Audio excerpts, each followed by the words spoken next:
Hello and welcome to Garage Talk. I'm Ben. I'm Hunter. And today we're going to be doing our top 3 favorite TV shows. Now, like with every episode of Garage Talk, we will definitely be diverting off topic.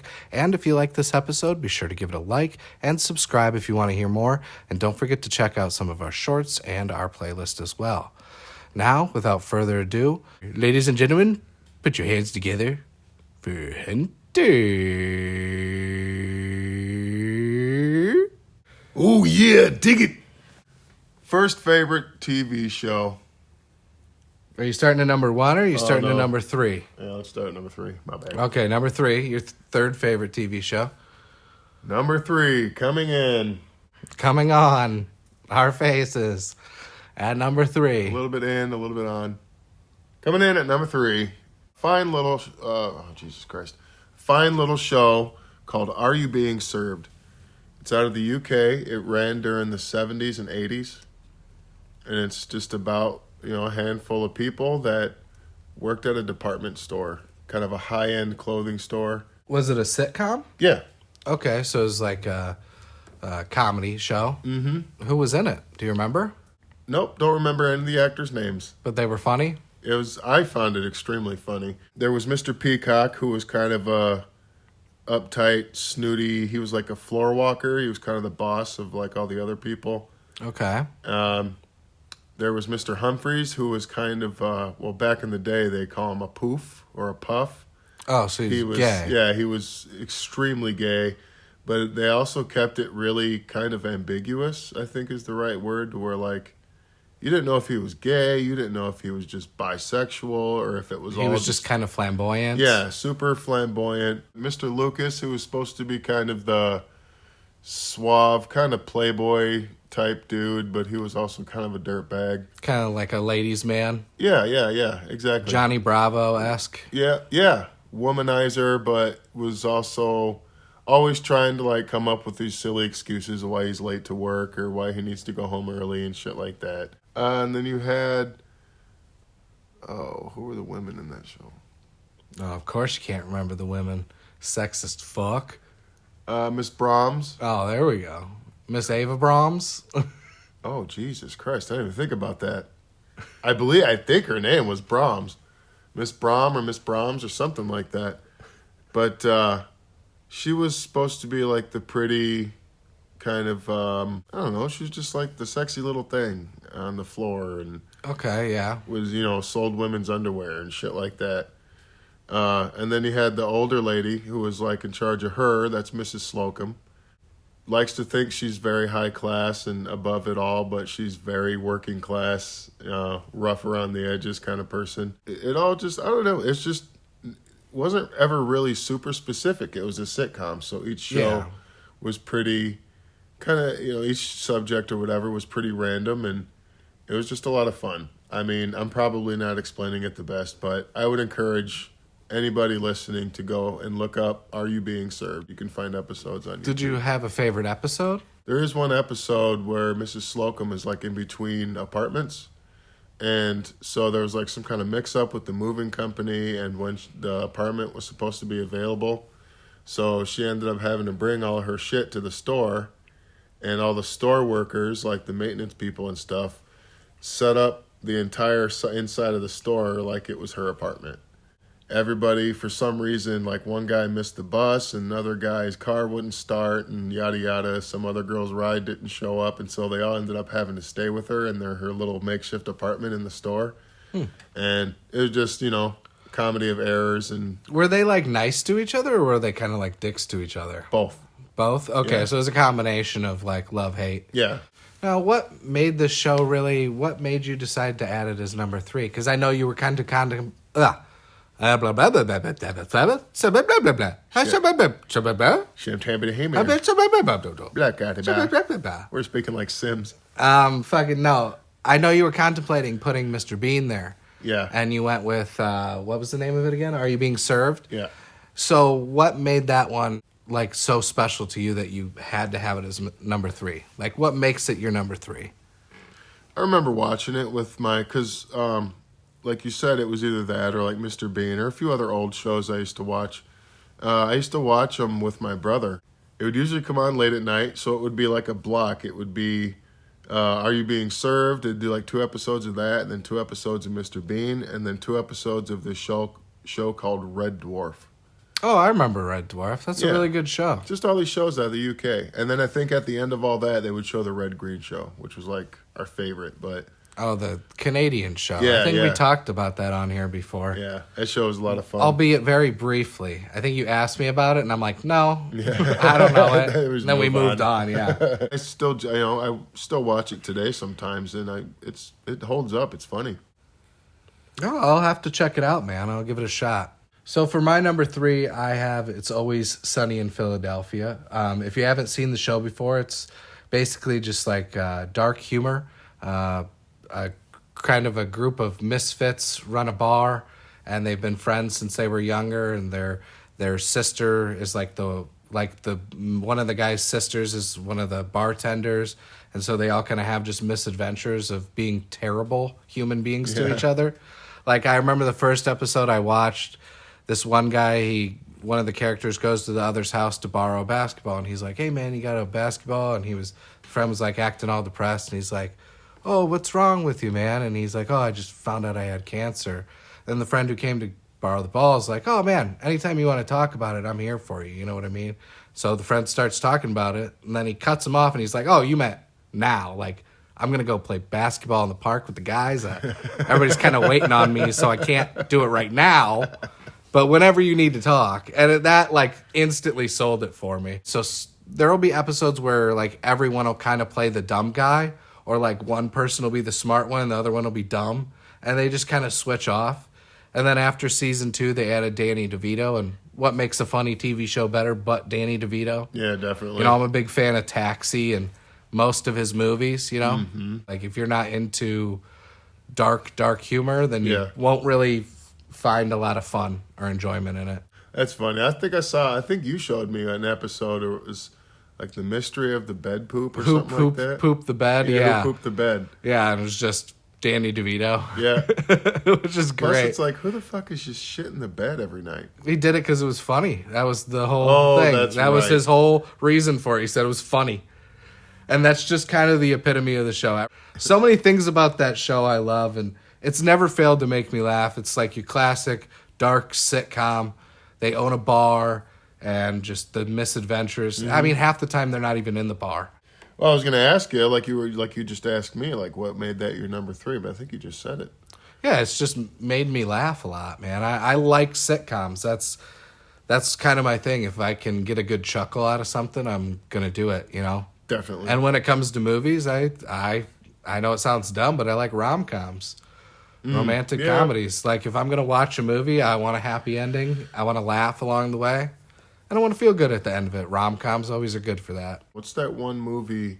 It was a remake from a movie from like the 50s or 60s. I think it's called Guess Who's Home or something like that. It was Bernie Mac was the dad, and the boyfriend was... Ashton Kutcher. Yeah. Yes, I saw that movie in theaters. It was really good. Because I don't know if we've talked about this on the pod before, but Bernie Mac, dude. Yeah. I mean, fucking A. What more can you say? What a loss as far as comedy. Yeah, Bernie Mac was one of the best. I mean, I think if he hadn't died, he probably would have been up there in my upper echelon of comedians, you know?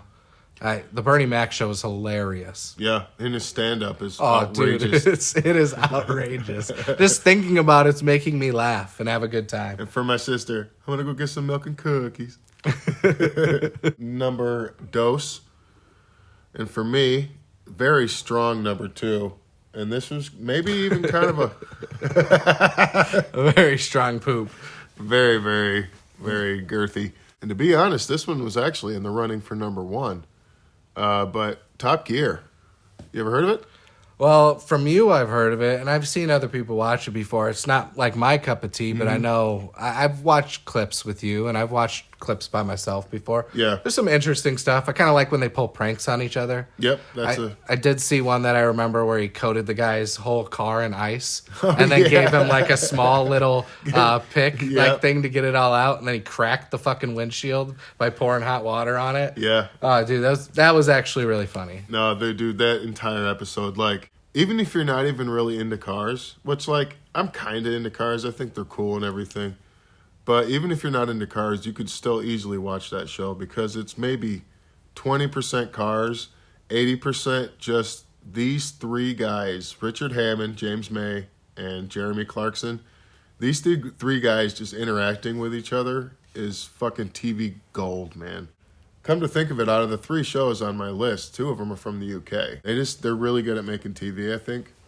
But these three guys, yeah, they're constantly fucking with each other. They'll each have a budget of like anywhere from like $1,000, $5,000, and they have to buy a used car that like fits a certain criteria. So it has to be like a small two-door sports car, and it has to be older than it has to be at least 20 years old or something like that. So they get these shit boxes. What do they do? Do they race? Well, okay, yeah, that's where I fucked up. So they each go and buy their own respective shit box, and they have to do some sort of like a really long road trip. So they'll have to drive like from one end of England to another. Sometimes they'll do it in other countries and stuff like that. And there'll be like challenges along the way. So they'll have to do like lap times, or they'll have to modify their cars. Like they each got Porsches one time, like old beat up Porsches. They had to fix their cars up with whatever money they had left over after they bought the car. They had to use that money to like make their cars presentable for like a Porsche club inspector. And so like one dude had like $100 left, so he just got some chalkboard paint and fucking painted the whole thing chalkboard black.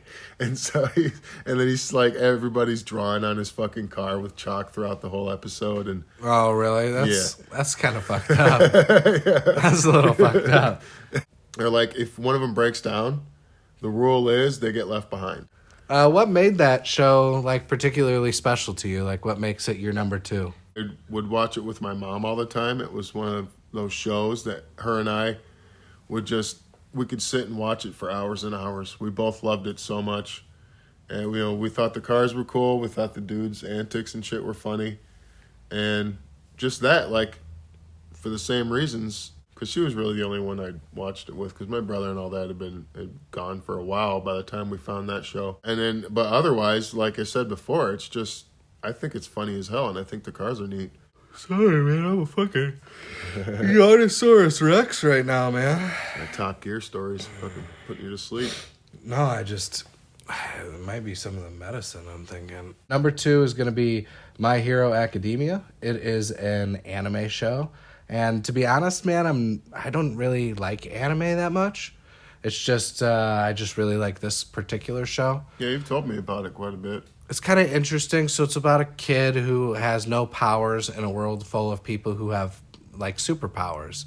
And the hero he admires, one day he meets him, and this hero tells him the secret of his power, which is that he can pass his power to other people. And he decides to give his power to this powerless kid. And it's like the whole journey of this kid, like, learning to become a superhero. And he goes to, like, the prestigious academy to learn how to be a superhero. And it's kind of like what that world is like. It's like kind of just lore creating world where it just continues. Yeah. And everybody has like weird powers and stuff. Like the main character, I don't want to get too into it in case anybody watches too much, but he has like super strength. And then his friend that he grew up with can like secrete oil and ignite it from his like sweat. Oh, hell so like no. his sweat is explosive. Holy shit. Yeah, and so like he has like these huge like gauntlets on his arm that are shaped like grenades, and they just gather up his sweat. So at any point he can like pull the pin on it, and it'll just unleash like a huge fucking wave of fire. It's hell no. fucking wild. That's fucking crazy. But people have like the most insane superpowers in the show, and it's a long running show. It's actually on its final season this year. It's been a ride, man. It's been an excellent ride watching the show over the last 8 years. It's been fantastic. But yeah, some of the superpowers, man. There's a villain called Twice, and he can duplicate himself. So if he duplicates himself And he can duplicate other people too. But if he actually duplicates himself, his duplicate can create duplicates. So he's like an infinite army within himself. So he could create like an army of himself. Yeah, exactly. And that's kind of his like superpower. Or a gangbang train. The main bad guy is like a guy who whatever he touches disintegrates.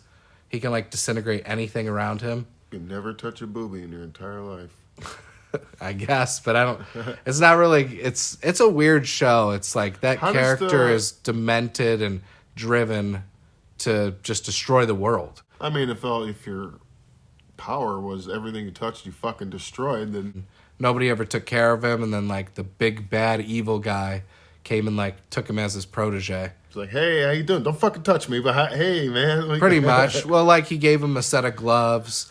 And then he like would cut off people's hands and give them to him so he could put the hands on his body, like grip to him to remind him of where he came from. It's fucked up, dude. Wow. It's like really fucked up. Like he is a villain if there ever was a fucking villain. Yeah, that kind of personifies why I like the show, man. It's dark, it's written very well, and it's like there's a lot of mind fucks. Like there's a lot, and they're not afraid to kill characters. I'll tell you that, man. Yeah.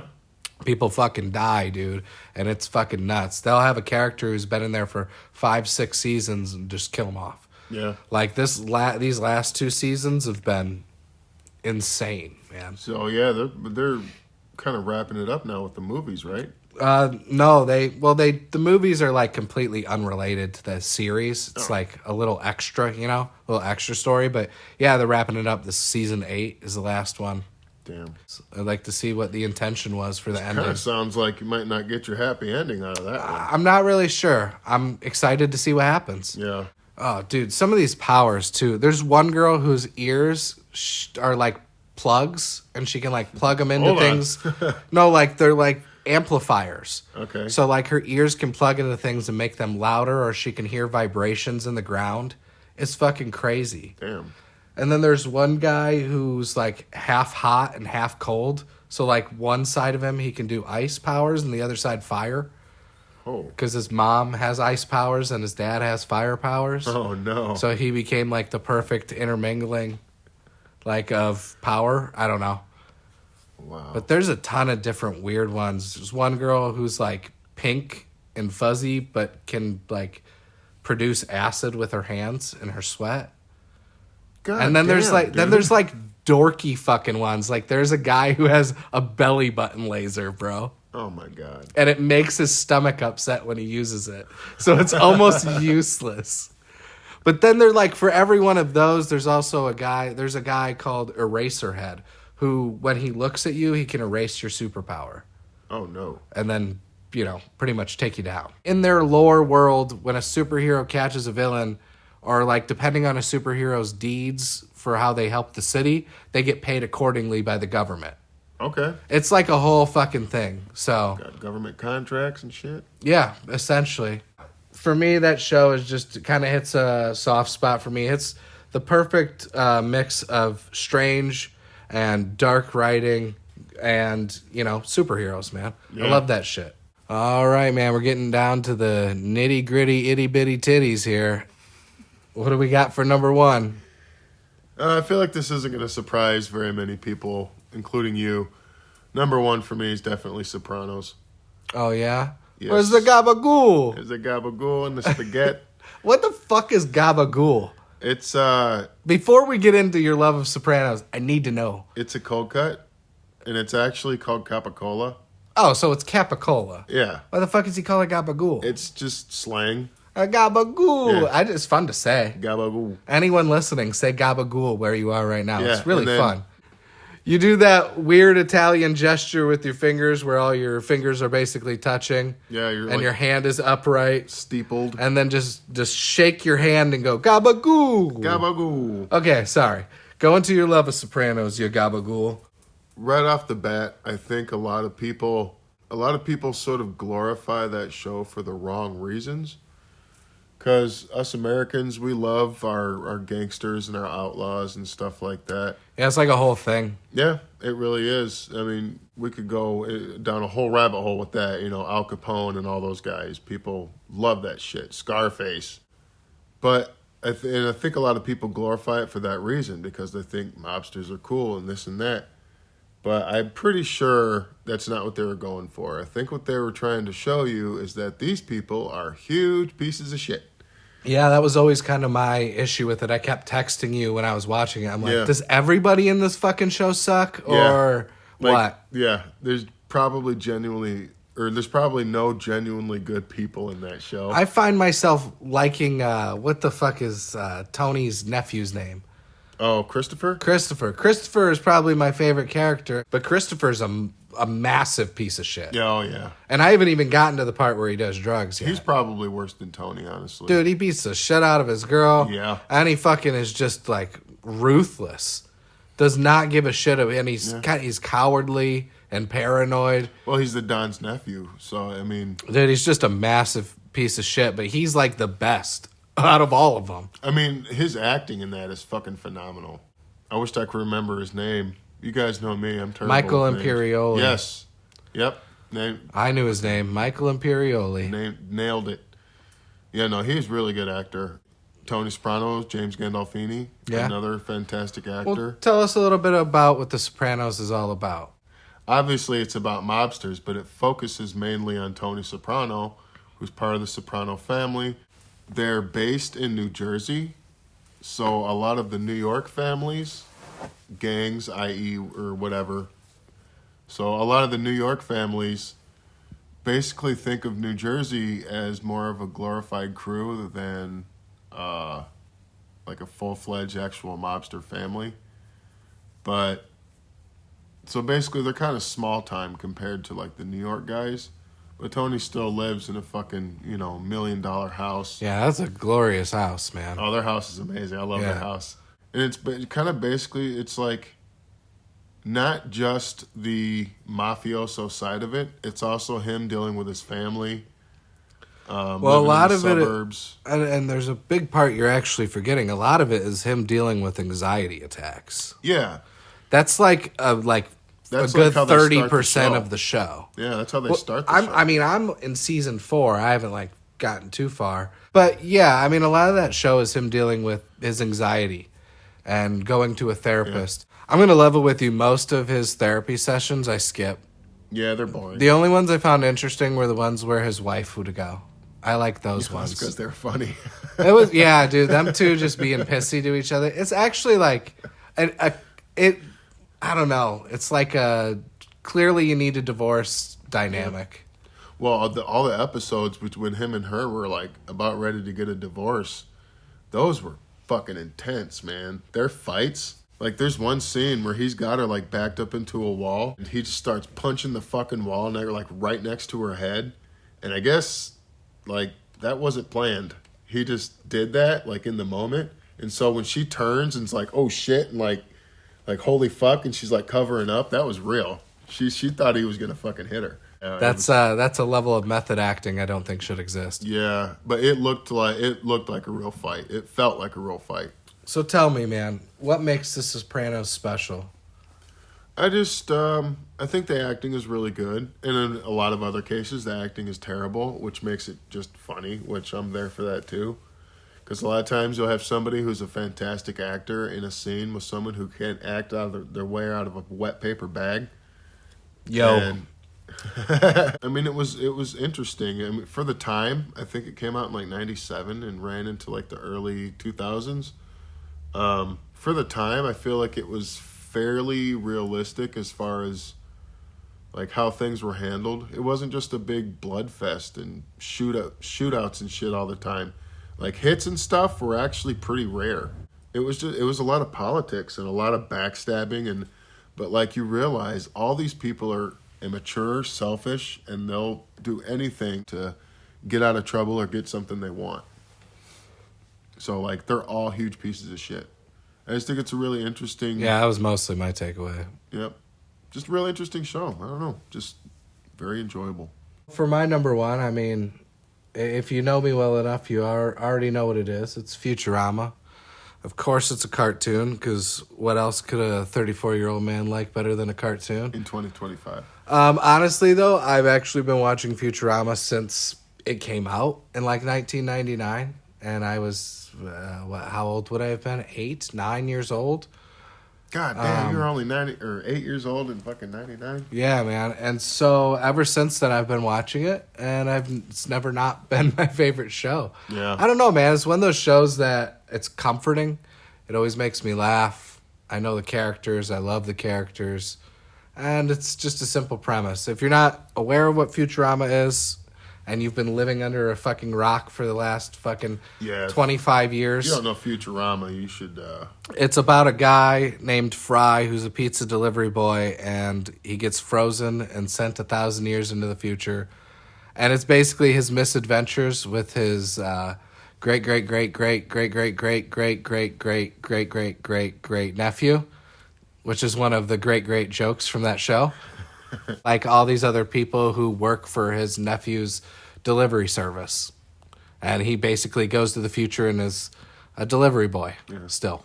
And his nephew is an old-ass His nephew is like 160 or something like that. And he's like a mad scientist. But there's a bunch of different characters in the show. There's Leela, who's like the one-eyed pilot. And she's just kind of like a tough girl, kind of beats people up for no reason. Fry, the main character, is kind of a wimp, so when he's like whimpering and cowering, she usually saves him, which is always good for a laugh. He's also profoundly stupid. Oh man, I identify with that level of stupid sometimes, though. I think everybody loves Bender if they've ever heard of him. Yeah, Bender's great. The fucking, not alcoholic robot, because like robots need alcohol to like power their system. Not like all robots, they have to drink alcohol to power their power system or something. Gotcha. But yeah, Bender, the fucking aggressively violent robot, loves to drink, smoke, get into trouble. Everybody loves Zoidberg too. He's a classic character. He's just like he's just a crab. Yeah, it's like a crab from a different planet, and he's like their doctor, but knows nothing about the human anatomy. Yeah. So he does not know how to like treat humans. Yeah. But if you've been living under a rock, you fucking wouldn't know Futurama. But I'm sure everybody who listens to this has at least seen it on TV once or twice. Maybe some of our other shows, maybe not. Sopranos, I feel like everyone would know Sopranos. Yeah, for sure. But, I mean, what else can I explain about Futurama? It's a cartoon, an adult cartoon. Same people that made The Simpsons. Same people that made The Simpsons. Dirty humor, but it's like a light dirty. Yeah. It's not like disgusting. Raunchy. It's not South Park levels of dirty. Right. But it's in its own right, it has those kinds of risque jokes. Favorite show, Futurama. Real special one. I've been watching it for longer than I can remember. Excellent. Well, I can remember because I said, but the expression still holds the sentiment. Well, those are our top 3 television shows. Share what you guys like in the comments, and maybe we could talk about it some more. Also, share your guys' top 3. We'd love to hear them. And we'll be sure to comment back and let you know what we think. So, Ben, anything else to add, my friend? Yeah, man. Did you know that in Texas, it's actually illegal to milk another person's cow? It just makes me think, who is sneaking onto other people's property and just milking their cows? Anyway, this is Garage Talk. I'm Hunter. Like, subscribe, comment. Tell us your favorite shows, your top 3. Catch us next time.